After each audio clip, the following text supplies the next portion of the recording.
Prezident Gurbanly Berdimuhammedow Günbatar Türkmenbaş şäherine saparda bolan günleri yerli ilata adyk dukanlarynyň hemde bankomatlaryň öňünde nowbata durmak gadagan edildi. Azatlyk radiosynyň habarçysy 14 awgust şenbe günü Berdimuhammedowyň henidem Türkmenbaş şäheriniň çägine digini habar berdi. Habarçymyň maglumatlaryna görä Türkmenbaşynyň şäher merkezine döwlet heçiligine adyk dukanlary geçen aýdan bäri ilata subsidiýalenen adyk haritlaryny satmaýar. Her gün özleriniň adyk paýlaryny sorap döwlet dukanlaryna barýan yerli ýaşaýjylar, polisiýa uniformaly adamlar we raýat teşikli howpsuzlyk işgärleri tarapyndan dargadylýar. Häzir prezident şäheriň çägine adamlaryň dukanlaryň öňünde beýle ýagdaýda ýygnanyşmagy gowy däl. Prezident gitsin, onsoň paýok berer diýip häkimiýet wekilleri adyk nowbatlaryny dargadýar.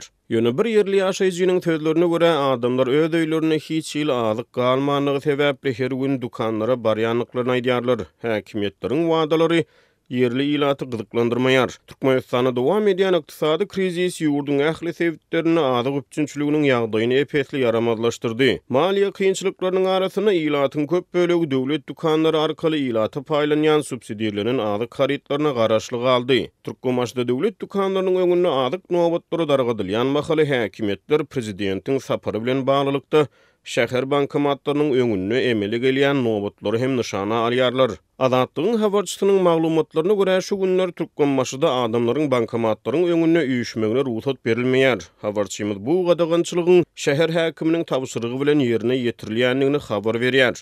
Bankomatlarda nowbatlaryň gadagan edilýän mahaly yerli ýaşaýjylar ilatyň aýlyk haklarynyň gijikdirilýändigini aýdýarlar. Döwlet medeniýetine görä 11 awgustda prezident Berdimuhammedow Balkan welaýatynyň çägine harby deňiz güýçleriniň täze harby bölüminiň hemde döwlet serhet gullugynyň täze binalar toplumynyň açylyşyna gatnaşdy. Hasodal Azatlyk radiosynyň habarçylary awgustyň başlaryna prezidentiň maşgala agdalarynyň awazada diň almagy bilen baglylykda galy bersede Merkez Aziýa liderleriniň awazada geçirýän duşugynyň fonuny Türkmenbaşyda ýygy-ýygydan hereket çäklendirmeleriniň güýje girdilendigini habar berdiler. Hazaryň kenaryna awaza kurort şäherçesi Türkmenbaş şäheriniň çägine ýerleşýär. Habarçymyz awgustyň başlaryna ýiberen habaryna Berdimuhammedowyň ýakyn töweregi bilen bir hatarda ýokary derejeli resmiýleriň maşgala agdalarynyň awazada diň alýanlyklaryny habar berdi. 11 awgustda döwlet telewizionyasy ýurdun ýolbaşçy düzüminiň şu günler awazada diň alýanlygyny habar berdi. Ýöne ýolbaşçylar diň alýanmahaly şäheriň dukanlaryny we bankomatlaryny nowbatlaryň gadagan edilmegi